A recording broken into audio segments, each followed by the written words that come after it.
They thought Otto just loved being close to the baby. They were only half right.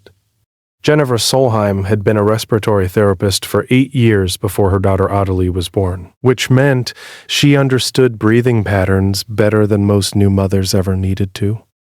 Otto, their 4-year-old Bernese Mountain Dog, had always kept a polite distance from the nursery. Until the week Ottilie turned 3 months old. That Monday, Jennifer found him lying pressed against the edge of the playmat where Ottilie napped in a soft green sleep sack. His massive tricolor body curved around her like a wall. She smiled, snapped a photo, and thought nothing more of it. By Wednesday, it had become a pattern she couldn't ignore. Otto refused every other spot in the house. He wouldn't eat his breakfast until he'd checked on her first. He lay with his chin nearly touching the mat, eyes open, watching her chest rise and fall for stretches of 20 minutes at a time. "He's just bonding," her husband Deshawn said. And it made sense. New dogs and new babies. Everyone said it took time. Jennifer agreed mostly. Still, something in the stillness of it nagged at her, a professional itch she couldn't quite name. That detail would matter. She didn't know that yet.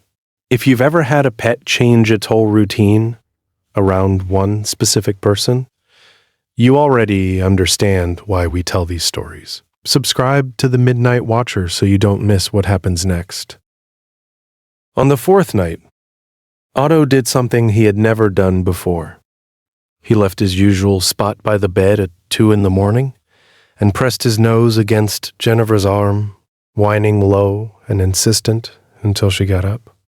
She followed him to the nursery, expecting nothing, the way you check on a sleeping baby out of habit, rather than fear. Ottilie's breathing had gone shallow and irregular, a soft rasping catch at the end of each inhale that Jennifer's trained ear recognized instantly as trouble, even in the dark. She flipped on the light. Her daughter's lips had taken on the faintest dusky tint at the edges. She had Ottilie in the car within 4 minutes, Otto pacing frantic circles by the door the whole time, refusing to be left behind. The pediatric pulmonologist at the hospital explained it plainly the next morning. A partial airway obstruction from mild laryngomalacia, worsened overnight by a common cold Ottilie had picked up days earlier, undetected because infants this age rarely show obvious distress until oxygen levels drop significantly. Another 20 minutes of that pattern, the doctor said gently, and we'd be having a very different conversation. Jennifer sat with that sentence for a long time. Otto hadn't been lying beside Ottilie out of simple affection those first 3 nights. He'd been listening, learning the normal rhythm of her breath so precisely that the moment it changed, he knew before any monitor in the house could have told him. He curls around her playmat every single afternoon now, chin resting an inch from her tiny, rising chest. And Jennifer no longer photographs it as something cute.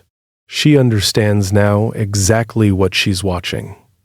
Has an animal in your home ever changed its behavior around someone right before something happened? Tell us your story in the comments. And subscribe if you want more of these before the algorithm buries them.